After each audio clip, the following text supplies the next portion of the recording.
Hello friends, welcome back to our channel. നമ്മളിന്ന് കാണാൻ പോകുന്നത് ലവ് മാരേജ് എന്ന തമിഴ് മൂവിയാണ്. വിവാഹ നിശ്ചയത്തിന് പെണ്ണിന്റെ വീട്ടിലേക്ക് പോയിട്ട് കൊറോണ കാരണം ആ വീട്ടിൽ പെട്ടുപോകുന്നു. അവസാനം അവിടെ തന്നെ താമസിക്കേണ്ടി വരുന്ന നായകനാകട്ടെ ഫേസ് ചെയ്യുന്ന ചില പ്രശ്നങ്ങളാണ് ഈ ഒരു മൂവിയുടെ സ്റ്റോറി. മൂവിയുടെ തുടക്കത്തിൽ തന്നെ കാണിക്കുന്നത് നായകനായ രാമചന്ദ്രന്റെ വീടാണ്. റാമെന്ന് നമുക്ക് അവനെ വിളിക്കാം. അവന്റെ ഫാമിലി എല്ലാം തന്നെ രാവിലെ തന്നെ അവിടേക്ക് എത്തിച്ചേർന്നിട്ടുണ്ട്. അന്ന് അവന്റെ വിവാഹ നിശ്ചയമാണ്. രാവിലെ പുറപ്പെട്ടെങ്കിലേ കറക്റ്റ് സമയത്ത് പെണ്ണിന്റെ വീട്ടിലെത്തൂ. അവൻ മധുരയിലാണ് താമസിക്കുന്നത്. എന്നാൽ ഇവിടെ എങ്ങും തന്നെ അവന് പെണ്ണ് കിട്ടുന്നുണ്ടായിരുന്നില്ല. 33 വയസ്സായിട്ട് അവന്റെ വിവാഹം നടക്കാത്ത കാരണം ഈ നാട്ടിൽ നിന്നെല്ലാം മാറി വേറെ ദൂരെയുള്ളൊരു നാട്ടിൽ നിന്നുമാണ് ഒരു പെണ്ണിനെ കിട്ടിയിരിക്കുന്നത്. റാം സ്വന്തം നാട്ടിൽ ഒരു തുണിക്കട നടത്തുകയായിരുന്നു. വരുന്നവരും പോകുന്നവരും എല്ലാം തന്നെ അവനോട് ചോദിക്കുന്നത്, നിനക്ക് ഈ നാട്ടിൽ നിന്നൊന്നും പെണ്ണിനെ കിട്ടിയില്ലേ എന്നാണ്. 33 വയസ്സായിട്ടും കല്യാണം നടക്കാത്തതിന്റെ പേരിൽ ആൾക്കാർ അവനെ ചോദ്യം ചോദിച്ച് വീർപ്പും പിടിച്ചിരിക്കുകയായിരുന്നു. എങ്ങനെയെങ്കിലും കല്യാണം ഒന്ന് നടന്നു കിട്ടിയാൽ മതിയെന്നായിരുന്നു അവന്റെ മനസ്സിൽ. കൂടാതെ ഇവരുടെ ബന്ധുക്കാർക്ക് പലർക്കും ഈ വിവാഹത്തിൽ എതിർപ്പുണ്ട്. കാരണം ഇവനിപ്പോൾ ഇവന്റെ സ്വന്തം ജാതിയിലുള്ള പെണ്ണിനെയല്ല വിവാഹം കഴിക്കാൻ പോകുന്നത്. വിവാഹമൊന്നും ശരിയാകാത്ത കാരണം മറ്റൊരു ജാതിയിൽ നിന്നാണ് ഒരു പെണ്ണിനെ സംഘടിപ്പിച്ചിരിക്കുന്നത്. പ്രഗ്നന്റ് ആയ റാമിന്റെ സഹോദരി അവിടേക്ക് വന്നിട്ടുണ്ട്. അന്യജാതിയിലെ പെണ്ണിനെ ഇവൻ വിവാഹം കഴിക്കുന്ന കാരണം അവളുടെ ഹസ്ബൻഡിന്റെ വീട്ടുകാർക്ക് എതിർപ്പുണ്ടായിരുന്നു. അത് കാരണം അവളുടെ ഹസ്ബൻഡ് ഒന്നും ഇവിടേക്ക് വന്നിട്ടില്ല. ഈ ചടങ്ങുകളുടെ എല്ലാം തന്നെ വീഡിയോഗ്രാഫർ റാമിന്റെ ഉറ്റ സുഹൃത്തു കൂടിയായ ഗുരുവായിരുന്നു. സീസൺ ടൈം ആയത് കാരണം ഇവർക്ക് നല്ല ബസ്സൊന്നും തന്നെ കിട്ടിയില്ല. അതുമല്ല ഒരുപാട് ദൂരം പോവുകയും വേണം. അപ്പോൾ കുറഞ്ഞ വിലയ്ക്ക് കിട്ടിയ ഒരു ബസ്സാണ് ഇവരിപ്പോൾ എല്ലാവർക്കും വേണ്ടിയിട്ട് യാത്ര ചെയ്യാൻ സംഘടിപ്പിച്ചിരിക്കുന്നത്. ഈ കല്യാണം എല്ലാം സെറ്റാക്കി കൊടുത്ത അവരുടെ ഒരു സുഹൃത്തു കൂടിയായ ജോൽസിയും കൂടി ഇവരുടെ കൂടെ ഉണ്ടായിരുന്നു. അയാൾ നല്ല ടൈമൊക്കെ നോക്കി പറഞ്ഞിട്ടാണ് വണ്ടി അവിടെ നിന്ന് മുന്നോട്ടെടുക്കുന്നത്. അങ്ങനെ ഇവർ രാവിലെ തന്നെ യാത്ര തുടങ്ങി. ഒരുപാട് ദൂരം സഞ്ചരിച്ച് ഒടുവിൽ പെണ്ണിന്റെ നാട്ടിലെത്തി. അവൻ വിവാഹം കഴിക്കാൻ പോകുന്ന പെൺകുട്ടിയുടെ പേര് അംബിക എന്നായിരുന്നു. അവൾക്കൊരു അനിയത്തി കൂടിയുണ്ട്. അവളുടെ പേര് രാധ എന്നാണ്. ഈ പെൺകുട്ടികളുടെ മാമനായ ഒരു വ്യക്തി കൂടി അവിടെ ഉണ്ടായിരുന്നു. അയാളാകട്ടെ എപ്പോഴും ഭയങ്കര സംസാരമാണ്. അവരെല്ലാവരും റാമിനെയും കുടുംബത്തെയും നല്ലപോലെ സ്വീകരിക്കുന്നു. റാമിന്റെ കൂടെയുള്ള റാമിന്റെ ഒരു അങ്കിളാകട്ടെ എപ്പോഴും എന്തിലും ഏതിലും ഒക്കെ എന്തെങ്കിലും കുറ്റം കണ്ടുപിടിച്ചുകൊണ്ടിരിക്കും. എന്താണെങ്കിലും ഇനി വെറുതെ ഇരുന്ന് സമയം കളയണ്ട, എത്രയും പെടുത്ത് റെഡിയായിട്ട് വരാൻ പറഞ്ഞിട്ട് റാമിനെ അവർ റൂമിലേക്ക് പറഞ്ഞു വിട്ടു. അങ്ങനെ റാമൻ റെഡിയായി വന്നു. അവൻ വിവാഹം കഴിക്കാൻ പോകുന്ന പെൺകുട്ടി അംബികയും റെഡിയായി വന്നു. അംബികയുടെ മുഖത്ത് ഒരു രീതിയിലുള്ള സന്തോഷം ഉണ്ടായിരുന്നില്ല. അവളൊരു പ്രതിമയെ പോലെ തന്നെയായിരുന്നു ആ ചടങ്ങുകളിലെല്ലാം തന്നെ ഇരിക്കുന്നത്. റാമിനാകട്ടെ അവളോടൊന്നും സംസാരിക്കണമെന്ന് ആഗ്രഹമുണ്ട്. കാരണം അവർ തമ്മിൽ ഇതുവരെയും മര്യാദയ്ക്ക് സംസാരിച്ചിട്ടില്ല. അങ്ങനെ റാമിന്റെ സഹോദരി രാധയോട് പോയി പറയുന്നുണ്ട് അവർക്ക് തമ്മിലൊന്ന് സംസാരിക്കണമെന്ന്. ഇത് കേട്ടുകൊണ്ടുവന്ന അംബികയുടെയും രാധയുടെ മാമനാകട്ടെ ഉറക്കെ വിളിച്ചു പറയുന്നു, അതിനെന്താ നിങ്ങൾക്ക് രണ്ടുപേർക്ക് സംസാരിക്കാമല്ലോ, ഞങ്ങൾ സ്ഥലം കാണിച്ചു തരാം, അങ്ങോട്ട് പോയിക്കൊള്ളാൻ പറയുന്നു. റാമൻ ആകെ ചമ്മലായിരുന്നു. അവൻ രഹസ്യമായിട്ട് പറഞ്ഞ കാര്യം എല്ലാവരും അറിഞ്ഞിരിക്കുന്നു. എന്നാൽ അംബികയാകട്ടെ ഒറ്റയ്ക്ക് റാമന്റെ അടുത്തേക്ക് പോകാൻ മടിക്കുന്നു. രാധ അവൾ കൂട്ടുവിളിച്ചുകൊണ്ടാണ് പോകുന്നത്. ഗുരു ആകട്ടെ എങ്ങനെയെങ്കിലും ഇവരുടെ നല്ല 2 ഫോട്ടോസോ വീഡിയോസോ കിട്ടട്ടെ എന്ന് വിചാരിച്ചിട്ട് അവിടെ എവിടെ ഒളിഞ്ഞിരുന്ന് ഇവരുടെ വീഡിയോസും ഫോട്ടോസും ഒക്കെ എടുക്കുകയാണ്. അംബികയാകട്ടെ റാമിനോട് ഒന്നും തന്നെ മിണ്ടുന്നില്ല. രാധ പറയുന്നുണ്ട് ഈ വീട്ടിലെ എല്ലാവരോടും എനിക്ക് നല്ല ദേഷ്യമുണ്ടെന്ന്. കാരണം എന്റെ ചേച്ചിയെ പെണ്ണ് കാണാൻ വരുന്നെന്നാണ് ആദ്യം എന്നോട് പറഞ്ഞത്. പക്ഷെ നിങ്ങളാകട്ടെ പെണ്ണുകാണിലും നിശ്ചയം എല്ലാം തന്നെ ഒറ്റ ദിവസം കൊണ്ട് നടത്തി. എല്ലാം വളരെ പെട്ടെന്നായിരുന്നു. അതുകൊണ്ടാണ് എന്റെ ചേച്ചിക്ക് ഇത്രയ്ക്ക് സംസാരിക്കാൻ പോലും ബുദ്ധിമുട്ട്. എന്നിട്ട് അവളൊരു 100 ക്വസ്റ്റ്യൻ അവനോട് ചോദിക്കുന്നു. എന്താണ് ഇത്ര നാളായിട്ടും കല്യാണം കഴിക്കാതിരുന്നത്? നിങ്ങൾക്ക് ഒരുപാട് വയസ്സുണ്ടാവില്ലേ? ഒരുപാട് പെൺകുട്ടികളെ കണ്ടിട്ടുണ്ടാവില്ലേ? ഇതെന്റെ ചേച്ചിയുടെ ആദ്യത്തെ പെണ്ണ് കാണലായിരുന്നു. എനിക്ക് 22 വയസ്സായിട്ട് പോലും എന്റെ അടുത്ത ആൾക്കാർ എപ്പോഴാ കല്യാണം എന്ന് ചോദിച്ച് എന്നെ വീർപ്പം മുട്ടിക്കുന്നു. അതുപോലെ നിങ്ങളോട് എത്ര പേര് ചോദിച്ചിട്ടുണ്ടാകും? അങ്ങനെയൊക്കെ പറഞ്ഞ് ഇവളിങ്ങനെ സംസാരിച്ചുകൊണ്ടേയിരിക്കുകയായിരുന്നു. റാമനാകട്ടെ അംബികയോട് ഒന്നും പറയാൻ പറ്റുന്നില്ല. അപ്പോഴേക്കും ആഹാരം കഴിക്കാനുള്ള ടൈമായി. അങ്ങനെ എല്ലാവരും ആഹാരം കഴിക്കാനിരുന്നു. ഇവിടെ ചടങ്ങുകളിലെല്ലാം തന്നെ എപ്പോഴും വെജിറ്റേറിയൻ ഫുഡായിരുന്നു. അതിന്റെ പേരിൽ റാമന്റെ വീട്ടുകാർ ഓരോന്ന് പറയാൻ തുടങ്ങി. അവർക്കാകട്ടെ നോൺ വെജ് ഇല്ലാതെ പറ്റില്ല. അങ്ങനെ ഓരോ കുറ്റവും കുറവൊക്കെ പറഞ്ഞിട്ട് അവസാനം ആഹാരമൊക്കെ കഴിച്ചിട്ട് അവർ അവിടെ നിന്നും തിരിച്ചു പോകാൻ നേരത്ത് റാമാകട്ടെ അംബികയെ തന്നെ നോക്കുകയാണ്. അവളെ അവിടെ എങ്ങും കാണുന്നില്ല. ഒരു വിധത്തിൽ എന്തായാലും എല്ലാവരും വണ്ടിയിലേക്ക് കയറി. വണ്ടി സ്റ്റാർട്ടാക്കി പോകാൻ തുടങ്ങിയതും ആ ജോത്സ്യം പറയുന്നുണ്ട് ഇപ്പൊ പോകണ്ട, ഒരു 2-3 മിനിറ്റും കൂടെ കഴിഞ്ഞിട്ട് സ്റ്റാർട്ട് ചെയ്ത് പോയാൽ മതിയെന്ന്. അങ്ങനെ വണ്ടി ഓഫ് ചെയ്തു. ഒരു 3 മിനിറ്റ് കഴിഞ്ഞിട്ട് അയാൾ വീണ്ടും സ്റ്റാർട്ട് ചെയ്യാൻ പറയുന്നു. പക്ഷെ വണ്ടി സ്റ്റാർട്ട് ആവുന്നില്ല. അപ്പോഴാണ് മനസ്സിലായത് വണ്ടിയുടെ എഞ്ചിന് പണി കിട്ടിയിട്ടുണ്ട്, അത് കേടായി എന്ന്. അതോടെ അവരുടെ തിരിച്ചു പോക്ക് മുടങ്ങി. എന്ത് ചെയ്യണമെന്നറിയാതെ എല്ലാവരും അവിടെ തന്നെ നിൽക്കുകയാണ്. എല്ലാവരും ആ ജോൾസിനെ കുറ്റം പറയുന്നു. ആദ്യം മര്യാദയ്ക്ക് വണ്ടി സ്റ്റാർട്ട് ചെയ്താ, നിങ്ങൾ പറഞ്ഞിട്ടല്ലേ ഓഫാക്കിയെന്ന് പറഞ്ഞിട്ട്. അങ്ങനെ അടുത്തുള്ളൊരു മെക്കാനിക്കിനെ അവർ കൊണ്ടുവരുന്നുണ്ട്. അയാൾ എത്ര നോക്കിയിട്ട് ശരിയാകുന്നില്ല. ഇതൊരിക്കലും ശരിയാക്കാൻ പറ്റില്ല എന്ന് പറയുന്നു. റാമിന്റെ വീട്ടുകാർ അയാളുമായിട്ട് വഴക്കിടുന്നു. അയാൾ ദേഷ്യപ്പെട്ട് അവിടെ നിന്നും പോയി. വേറെ വഴിയില്ലാതെ അംബികയുടെ വീട്ടുകാർ പറയുന്നുണ്ട് ഇന്ന് ഒരു രാത്രിയുടെ കാര്യമല്ലേ, നാളെ രാവിലെ ആകുമ്പോഴത്തേക്കും വേറെ ആള് വന്ന് വണ്ടി ശരിയാക്കും, അതുകൊണ്ട് ഇന്ന് രാത്രി ഇവിടെ എല്ലാവർക്കും തങ്ങാമെന്ന്. റാമിന്റെ അങ്കിളിനാകട്ടെ ആകെ ദേഷ്യം വരുന്നുണ്ടായിരുന്നു. ഞങ്ങൾക്ക് പോയിട്ട് വേറെ കാര്യങ്ങളുണ്ടെന്നൊക്കെ പറയുന്നു. ഇവിടെ എങ്ങനെ എല്ലാവർക്കും കൂടെ നിൽക്കാൻ പറ്റും? അവർ ഉള്ള സൗകര്യത്തിൽ അവിടെ അഡ്ജസ്റ്റ് ചെയ്യാൻ പറയുന്നു. അങ്ങനെ എല്ലാവരും അന്ന് രാത്രി അവിടെ തന്നെ സ്റ്റേ ചെയ്യുകയാണ്. റാം ഇതിന്റെ ഇടയ്ക്കെല്ലാം തന്നെ അവന്റെ എക്സ് ലവറിനെ വിളിക്കുന്നുണ്ട്. ഷെറിൻ എന്നാണ് അവളുടെ പേര്. വിവാഹം കഴിക്കാൻ പോകുന്ന പെൺകുട്ടിയെ പറ്റി എല്ലാം തന്നെ സംസാരിക്കുന്നു. ഷെറിൻ തന്റെ വെഡിങ്ങിന് സേവ് ദ ഡേറ്റ് ഫോട്ടോസ് ഒക്കെ എടുത്തിട്ടുണ്ടായിരുന്നു. അതുപോലെ ഫോട്ടോസ് എടുത്ത് തനിക്ക് സ്റ്റാറ്റസ് ഇടണമെന്ന് അവൻ ആഗ്രഹമുണ്ട്. അങ്ങനെ പിറ്റേന്ന് രാവിലെയായി. തലേന്നത്തെ ഉറക്കം ശരിയായില്ല എന്ന് പറഞ്ഞിട്ട് റാമിന്റെ അങ്കിള് വീണ്ടും കുറ്റം പറയുന്നുണ്ടായിരുന്നു. അംബികയുടെ മാമനാകട്ടെ ഇവർക്ക് കൊടുക്കാൻ വേണ്ടിട്ട് ഒരു കോഴിയെ ഇരുന്ന് ചുട്ടുകൊണ്ടിരിക്കുകയാണ്. എടുക്കുകയാണ്. ഇതിനെനിക്ക് റാമാകട്ടെ ഗുരുവിനോട് പറയുന്നുണ്ട് ആ സേവ് ദ ഡേറ്റ് ഫോട്ടോസ് ഇല്ലേ, അതുപോലെ ഫോട്ടോസ് എടുക്കാൻ വേണ്ടിയിട്ട് അംബികയും കൂട്ടിക്കൊണ്ട് ഇവിടെ നിന്നൊന്ന് മാറണം, അതിനു വേണ്ടിയിട്ട് നീ ഇവരോടൊന്ന് സംസാരിക്കാൻ. അങ്ങനെ ഗുരു ഇവൻ പറഞ്ഞ പോലെ അവിടെ നിന്ന് ആ ഫോട്ടോസ് എടുക്കുന്നതിനെ പറ്റി സംസാരിക്കുന്നു. അംബികയുടെ അച്ഛനും പറയുന്നുണ്ട് നിങ്ങൾ പോയി ഫോട്ടോ എടുത്തിട്ട് വരാൻ. അതിനിടയ്ക്ക് ഇവിടെ റാമിന്റെ മാമനാകട്ടെ പെണ്ണിന്റെ വീട്ടുകാരൻ ഞങ്ങളെ നല്ലപോലെ ഗവനിക്കുന്നില്ല, നല്ല രീതിയിൽ ഫുഡ് തരുന്നില്ല എന്നൊക്കെ പറഞ്ഞിട്ട് ഓരോ കുറ്റം പറയുകയാണ്. റാമിനാകെ ടെൻഷനായി തുടങ്ങി. ഇതിപ്പോ സ്വന്തം കുടുംബക്കാർ തന്നെ ഈ കല്യാണം മുടക്കുന്ന എല്ലാ ലക്ഷണവും കാണുന്നുണ്ട്. ഇവിടെ റാമും അംബികയും ചേർന്നിട്ട് ഫോട്ടോസ് എടുക്കുകയാണ്. എന്നാൽ അംബിക ഒട്ടും കംഫർട്ടബിൾ ആയിരുന്നില്ല. ഗുരു ആകട്ടെ ഓരോരോ പോസ് പറഞ്ഞു കൊടുക്കുകയാണ്. കുറച്ച് ക്ലോസ് ആയിട്ടുള്ള പോസ് ഒക്കെ എടുക്കാൻ തുടങ്ങിയപ്പോഴേക്കും അവൾ ആകട്ടെ കരയാൻ തുടങ്ങി. എന്തോ പ്രശ്നമുണ്ടെന്ന് റാമിന് മനസ്സിലായി. ഇനി ഫോട്ടോസ് ഒന്നും എടുക്കണ്ടെന്ന് പറഞ്ഞിട്ട് അവൻ തൽക്കാലം ആ പരിപാടി അവിടെ അവസാനിപ്പിച്ചു. അന്ന് രാവിലെ ആഹാരം കഴിക്കാനിരിക്കുന്ന സമയത്തും റാം ആകെ ടെൻഷനിലായിരുന്നു. ഈ കല്യാണത്തിന് അംബികയ്ക്ക് ഒട്ടും താല്പര്യമില്ലാത്ത പോലെയാണ് അവളുടെ പെരുമാറ്റം. രാവിലെ ഇവർ വീണ്ടും വണ്ടി നന്നാക്കാനുള്ള ശ്രമത്തിലാണ്. എന്നാൽ അത് നന്നായില്ല. അതിൽ നിന്നും പുകയൊക്കെ വരാൻ തുടങ്ങി. കറക്റ്റ് ആ സമയത്താണ്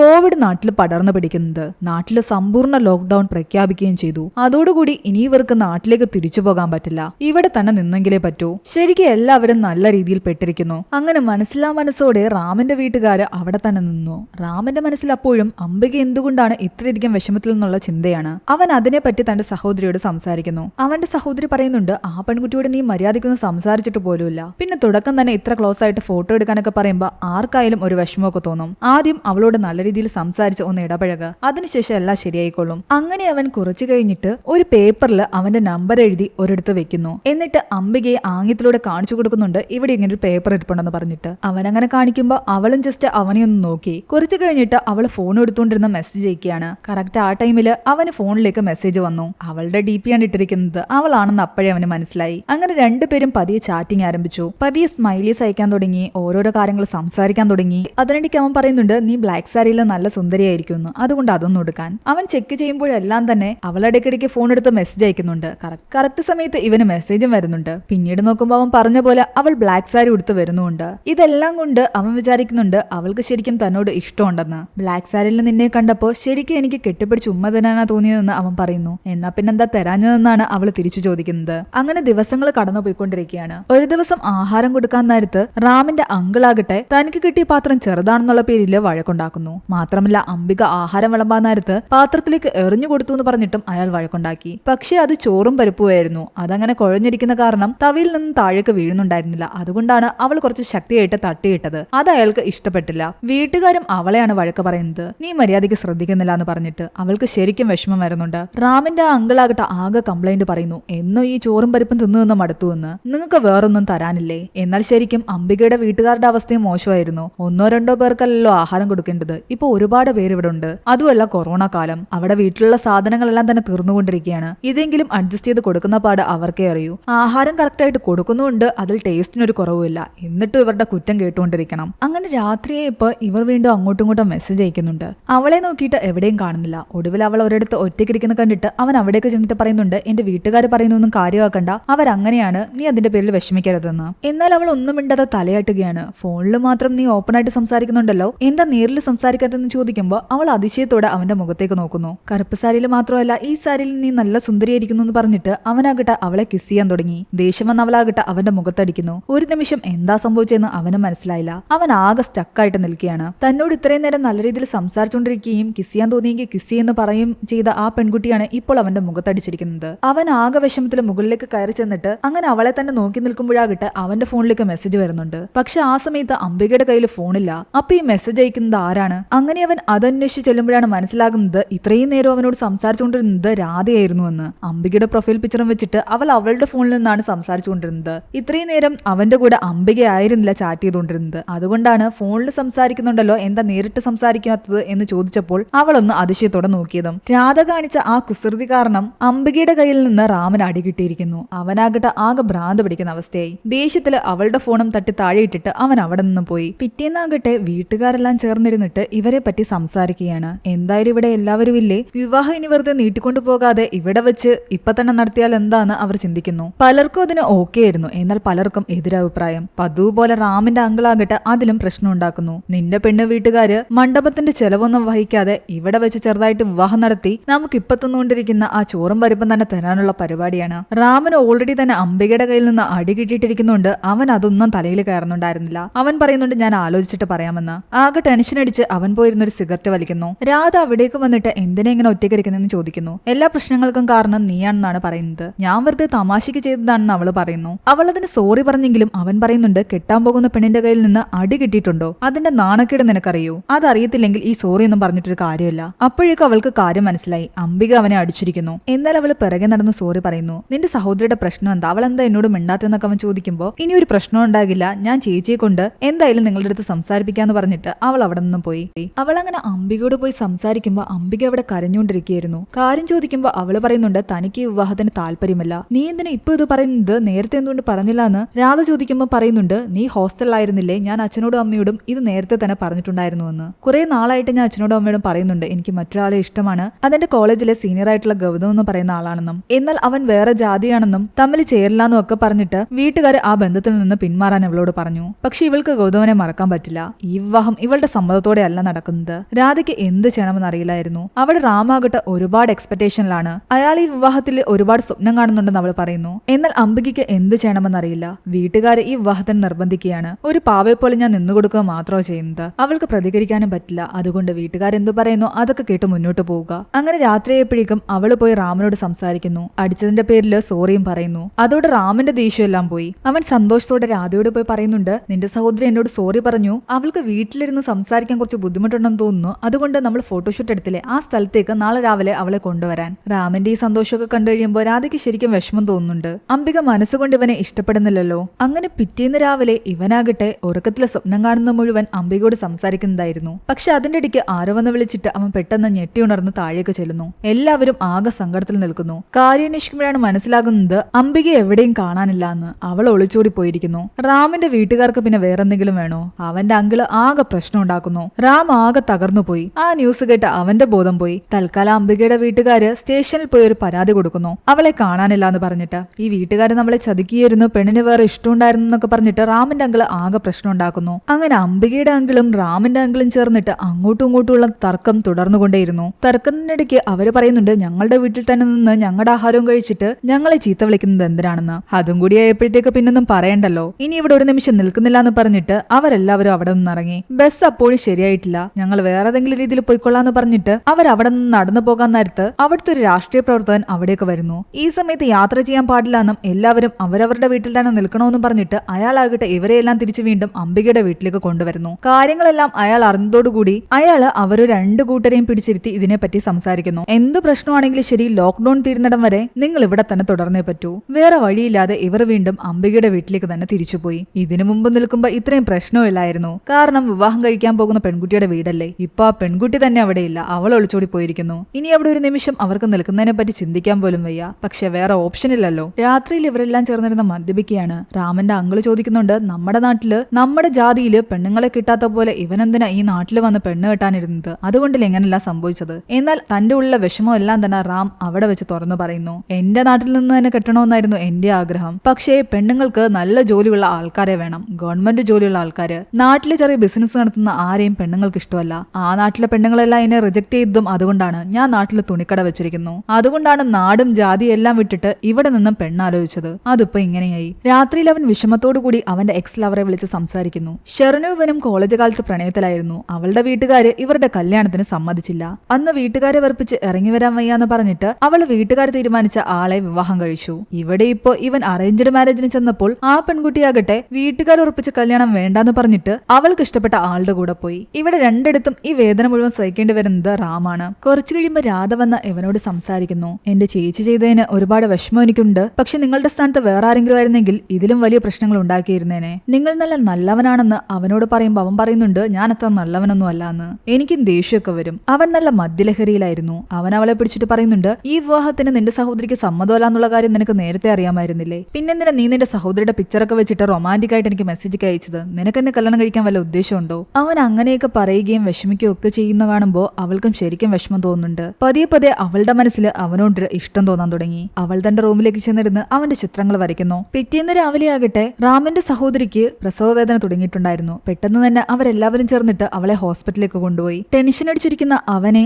ആശ്വസിപ്പിക്കുന്നത് രാധയാണ്. അവൻ വല്ലാതെ വരയ്ക്കുന്ന കണ്ടിട്ട് അവൾ അവന്റെ കയ്യിൽ പിടിക്കുന്നു. റാമിന്റെ സഹോദരിക്ക് കുഞ്ഞു ജനിച്ചു. കുഞ്ഞിനെ കാണണമെങ്കിൽ മാസ്ക് ഇല്ലാതെ അകത്തേക്ക് കയറ്റിവിടില്ല. രാധ തന്റെ ഷോളൂരി അവന് കൊടുക്കുന്നു. അത് മുഖത്ത് കെട്ടിയാണ് അവൻ പോയി കുഞ്ഞിനെ കാണുന്നത്. ഇവിടെ റാമിന്റെ സഹോദരി സഹോദരിയുടെ ഹസ്ബൻഡിന്റെ വീട്ടുകാർക്ക് കുഞ്ഞ് ജനിച്ചെങ്കിലും ഒട്ടും സന്തോഷം ഉണ്ടായിരുന്നില്ല. കാരണം അവൾക്ക് ജനിച്ചിരിക്കുന്ന കുഞ്ഞ് പെൺകുട്ടിയാണ്. ആദ്യം പെൺകുട്ടി ജനിച്ചത് അവർക്കൊട്ടും ഇഷ്ടപ്പെട്ടിട്ടില്ല. എന്നാൽ റാമിനത് കേൾക്കുമ്പോൾ ദേഷ്യം വരുന്നു. പെൺകുട്ടി ജനിച്ചാൽ എന്താ പ്രശ്നമെന്ന്. അവിടെ നമ്മുടെ നാട്ടിൽ വിവാഹം കഴിക്കാൻ ഒരു പെൺകുട്ടിയെ കിട്ടാഞ്ഞിട്ടല്ലേ നമ്മൾ ആ നാടെല്ലാം വിട്ടിട്ട് ഇവിടേക്ക് വരെ കല്യാണാലോചനയായിട്ട് വന്നത്. ഇത്രയും ബോധമില്ലാതെ സംസാരിക്കുന്ന ആൾക്കാരെയൊക്കെ എന്ത് പറയാനാണെന്ന് പറഞ്ഞിട്ട് അവൻ ദേഷ്യത്തിൽ പോയി. ഇതെല്ലാം തന്നെ രാധ കേൾക്കുന്നുണ്ടായിരുന്നു. അവൻ തനിയെ സംസാരിച്ചുകൊണ്ട് പോകുന്നുണ്ട്. എനിക്ക് കല്യാണം കഴിഞ്ഞു കഴിഞ്ഞാൽ ഞാൻ നിറയെ പെൺകുട്ടികൾക്കായിരിക്കും ജന്മം കൊടുക്കാൻ പോകുന്നതെന്ന്. അത് കേട്ടുകൊണ്ട് വന്ന രാധ ചോദിക്കുന്നുണ്ട്, നിങ്ങൾ എത്ര കുട്ടികൾക്ക് ജന്മം കൊടുക്കുമെന്ന്. ഒരു 2 3 എന്ന് അവൻ പറയുന്നു. 2 3 നിർത്തുന്നത് എന്തിനാ, ഒരു 10 കുട്ടികൾക്ക് ജന്മം കൊടുക്ക്. എന്നാൽ അതിന്റെ വൈഫ് കൂടി സമ്മതിക്കേണ്ടേ എന്നാണ് അവൻ പറയുന്നത്. ഞാൻ ആദ്യം അവളുടെ പെർമിഷൻ ചോദിക്കും, കാരണം അവളാണല്ലോ പ്രസവിക്കേണ്ടത്. അവൾക്ക് ഓക്കെ ആണെങ്കിൽ ഞാൻ സമ്മതിക്കും. എങ്ങനെ നിങ്ങൾ ചോദിക്കുമ്പോൾ അതൊക്കെ ഞാൻ കല്യാണമാകുമ്പോൾ ചോദിച്ചോളാന്ന് പറഞ്ഞിട്ട് അവൻ പോകുന്നു. അത് കഴിഞ്ഞിട്ട് ഇവർ രണ്ടുപേരും ഒരുമിച്ചാണ് വീട്ടിലേക്ക് തിരിച്ചു പോകുന്നത്. പതിയെ പതിയെ ഇവർ രണ്ടുപേരും ക്ലോസ് ആകാൻ തുടങ്ങി. ഇടയ്ക്ക് ചാറ്റ് ചെയ്യുകയും സംസാരിക്കുകയും ഒക്കെ ചെയ്യുന്നുണ്ട്. അവളുടെ മനസ്സിൽ ഇവനോട് ഇഷ്ടം തോന്നാൻ തുടങ്ങി. അതുപോലെ ഇവൻ തിരിച്ചും അവളെയും പതിയെ ഇഷ്ടപ്പെടാൻ തുടങ്ങി. മാർക്കറ്റിൽ പോകുന്ന സമയത്ത് ഇവളെ ഒരു പയ്യനാകട്ടെ ശല്യം ചെയ്യുന്നു. ആ പയ്യൻ കോളേജിൽ വെച്ചിട്ട് ഇവളുടെ പിറകെ നടക്കുന്നതാണ്. റാം ഒന്നും ചിന്തിക്കാതെ ആ പയ്യനുമായിട്ട് അടിയുണ്ടാക്കുന്നു. കുറച്ചു കഴിയുമ്പോൾ രാധ വന്ന് ഇവനോട് പറയുന്നുണ്ട്, കോളേജിലെ ഫസ്റ്റ് ഇയറിൽ പഠിക്കുന്ന സമയത്ത് എനിക്ക് അത്രയ്ക്ക് ബുദ്ധിയൊന്നും ഇല്ലായിരുന്നു. എല്ലാവർക്കും ബോയ് ഫ്രണ്ട്സ് ഉണ്ടായിരുന്നു. അപ്പം ഞാനും വെറുതെ ഒരു ബോയ് ഫ്രണ്ട് ഉണ്ടാക്കുന്ന കരുതിയിട്ട് ഇവന് പോയി ഒരു ലവ് ലെറ്റർ കൊടുത്തു. പക്ഷെ പിന്നെ എനിക്കത് വേണ്ടാന്ന് തോന്നി. 2 ദിവസം കഴിഞ്ഞിട്ട് ഞാൻ അവനോട് തിരിച്ചു ചോദിച്ചപ്പോൾ അവൻ തന്നില്ല. അതിനുശേഷം എവിടെ കണ്ടാലും എന്നെ ഇങ്ങനെ ശല്യം ചെയ്യും. നല്ല ലവ് സ്റ്റോറിയാണെന്ന് അവൻ പറയുന്നു. ലവ് സ്റ്റോറി നിങ്ങൾക്കുണ്ടല്ലോ എന്ന് അവൾ തിരിച്ചു ചോദിക്കുന്നു. അന്ന് ടെറസിൽ വെച്ചിട്ട് ഷെറിനോട് സംസാരിക്കുന്നത് അവൾ കേട്ടിട്ടുണ്ടായിരുന്നു. അവൻ ജസ്റ്റ് അതിനെപ്പറ്റി പറയുന്നുണ്ട്. 10ാം ക്ലാസ് തൊട്ടേയുള്ള പ്രണയമാണ്, പക്ഷെ അവളുടെ വീട്ടിൽ സമ്മതിച്ചില്ല. ഇപ്പൊ അവൾക്ക് വേറെ വിവാഹമായി. ഇങ്ങനെ ഇടയ്ക്കൊക്കെ വല്ലപ്പോഴും വിളിക്കുമെന്നും പറയുന്നു. അവളാണ് എന്നോട് എങ്ങനെയൊക്കെ പെൺകുട്ടികളോട് സംസാരിക്കണം, എങ്ങനെ ഇടപഴകണം എന്നൊക്കെ പറയുന്നത്. പക്ഷെ അതിനൊക്കെ മുന്നേ നിന്റെ ചേച്ചി ഇവിടെ നിന്ന് ഒളിച്ചോടിപ്പോയില്ലേ. എന്നാൽ എല്ലാം കേട്ട് രാധ പറയുന്നുണ്ട്, നിങ്ങളുടെ കൂടെ ഇരിക്കേണ്ട പെൺകുട്ടി വരുന്നിടം വരെ അതിന്റെ ഇടയ്ക്ക് വരുന്ന എല്ലാവരും പല രീതിയിലും ഒഴിവായി പോയിക്കൊണ്ടിരിക്കും. എല്ലാ പെൺകുട്ടികൾക്കും സിനിമ ഹീറോ പോലെയുള്ള ആൺകുട്ടികളെ തന്നെ വേണമെന്ന് നിർബന്ധമില്ല. എന്നെ പോലുള്ള പെൺകുട്ടികൾക്ക് 10 പെൺകുഞ്ഞുങ്ങൾക്ക് ജന്മം കൊടുക്കാൻ വേണ്ടിയിട്ട് ആഗ്രഹമുള്ള നിങ്ങളെപ്പോലുള്ള ആൾക്കാരെയും ഇഷ്ടമാകും. തന്റെ മനസ്സിലെ ഇഷ്ടം അവള് മറ്റൊരു രീതിയിൽ അവനോട് പറഞ്ഞതാണെന്ന് അവന് മനസ്സിലായി. അങ്ങനെ പതിയെ പതിയെ ഇവർ ക്ലോസ് ആകാൻ തുടങ്ങുന്നത് രാധയുടെ അച്ഛനും കാണുന്നുണ്ട്. കൂടാതെ അവന്റെ ചിത്രങ്ങൾ അവൾ വരച്ചിരിക്കുന്നതും അയാൾ കാണുന്നു. അയാൾ രാധയോട് ഒന്നും മിണ്ടാതെ അവിടെ നിന്ന് ഇറങ്ങിപ്പോയി. പിറ്റേന്ന് ഹോസ്പിറ്റലിൽ വെച്ചിട്ട് റാമിന്റെ സഹോദരിയാകിട്ട രാധയോട് അവൾ എന്താ ചെയ്യുന്നതെന്നൊക്കെ ചോദിക്കുന്നു. അവള് ജ്വല്ലറി ഡിസൈനിങ് ആണ് ചെയ്തുകൊണ്ടിരിക്കുന്നത്. ഇപ്പൊ ഫ്രീലാൻസ് ആയിട്ട് ചെയ്തുകൊണ്ടിരിക്കുകയാണ്. കല്യാണമൊക്കെ എപ്പോഴാണെന്ന് ചോദിക്കുമ്പോൾ അവള് പറയുന്നുണ്ട്, തൽക്കാലം 3 വർഷത്തേക്ക് ഞാൻ എന്റെ കരിയറിൽ മാത്രമാണ് കോൺസെൻട്രേറ്റ് ചെയ്യുന്നത്. അത് കഴിഞ്ഞിട്ടേ കല്യാണം ഉള്ളൂ എന്ന്. അത് കേട്ടതും റാമും സഹോദരിയും ആകെ ഒന്ന് വല്ലാതെയായി. റാമിനെ സംബന്ധിച്ച് ഇനിയൊരു പെണ്ണിന് വേണ്ടിയിട്ട് 3 വർഷം കളയാനൊന്നുമില്ല. അവൻ എത്രയും പെട്ടെന്ന് വിവാഹം കഴിക്കണം. ഇപ്പൊ തന്നെ അവന് 33 വയസ്സുണ്ട്.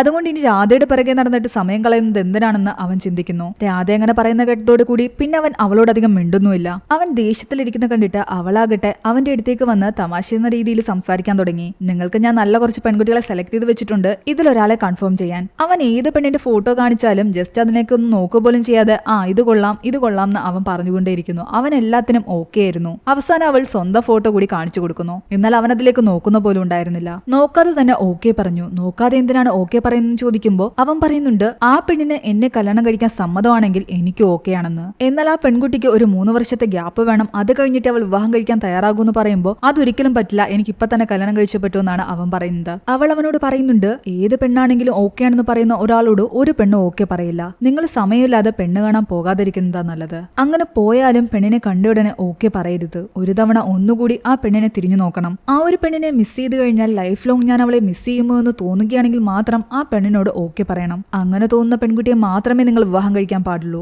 അതായിരിക്കും നിങ്ങളുടെ യഥാർത്ഥ പാർട്ട്ണർ. അവൻ അതിനൊന്നും തന്നെ മറുപടി പറഞ്ഞില്ല. ആ സമയത്ത് ഗുരുവെന്ന് പറയുന്നുണ്ട്, ഇവിടെ നിന്നും പോകാനുള്ള പെർമിഷനുമായിട്ട് നിന്റെ അളിയൻ വന്നിട്ടുണ്ട്, നമുക്ക് എല്ലാവർക്കും പോകാമെന്ന്. അങ്ങനെ ഇവർ പിറ്റേന്ന് പോകാനുള്ള ഏർപ്പാടുകളൊക്കെ ചെയ്യുകയായിരുന്നു. പക്ഷെ ആ സമയത്ത് രാധയുടെ അച്ഛന് പോലീസ് സ്റ്റേഷനിൽ നിന്ന് കോള് വരുന്നു. അംബികയും അവളുടെ കാമുകൻ ഗൗതമിനെയും കണ്ടെത്തിയെന്ന് പറഞ്ഞിട്ട് അവർ സ്റ്റേഷനിലേക്ക് വന്നിട്ടുണ്ടായിരുന്നു. ഗൗതം അവരോട് സംസാരിക്കുന്നു. അംബികയ്ക്ക് നിങ്ങളെ പിരിഞ്ഞ് അധികകാലം ഇരിക്കാൻ പറ്റില്ല. ഞങ്ങളുടെ വിവാഹത്തിന് നിങ്ങൾ വേറെ എന്ത് കാരണം പറഞ്ഞിരുന്നെങ്കിലും അവള് ചിലപ്പോൾ പിന്മാറിയനെ. പക്ഷെ ജാതിയുടെ പേര് പറഞ്ഞിട്ടാണ് നിങ്ങൾ ഈ വിവാഹം വേണ്ടാന്ന് പറഞ്ഞത്. എന്നിട്ട് അവസാനം നിങ്ങൾ തന്നെ മറ്റൊരു ജാതിയിൽപ്പെട്ട ആളെ കൊണ്ട് അവളെ വിവാഹം കഴിപ്പിക്കാൻ നോക്കി. അതുകൊണ്ടാണ് അവൾ എന്റെ കൂടെ ഇറങ്ങി വന്നത്. താൻ ചെയ്തത് തെറ്റാണെന്ന് അംബികയുടെ അച്ഛനും തോന്നി. അവരവളോട് ക്ഷമിച്ച് അവിടെ നിന്നും അവളെ വീട്ടിലേക്ക് കൂട്ടിക്കൊണ്ടുവന്നു. എന്നാൽ ഇത് കണ്ടിട്ട് റാമിന്റെ അങ്കിളാകട്ടെ ആകെ പ്രശ്നം ഉണ്ടാക്കുന്നു. ഇവിടെ നിന്നും ഒളിച്ചോടിപ്പോയ ആ പെൺകുട്ടിയെ വീട്ടുകാരെ തിരിച്ചു കൂട്ടിക്കൊണ്ടു വന്നിരിക്കുന്നു എന്ന് പറഞ്ഞിട്ട് അയാൾ ആകെ ബഹളം. ഈ കുടുംബത്തിന് ഒരു നാണവും മാനവും ഒന്നുമില്ലാന്ന് പറഞ്ഞിട്ട് അയാൾ വഴക്കുണ്ടായിക്കൊണ്ടേയിരിക്കുകയാണ്. എന്നാൽ ഇത്തവണ അംബികയുടെ വീട്ടുകാർ കേട്ടുകൊണ്ട് നിന്നില്ല. തനിക്ക് തങ്ങളുടെ മകളുടെ സന്തോഷമാണ് വലുതെന്ന് പറയുന്നു.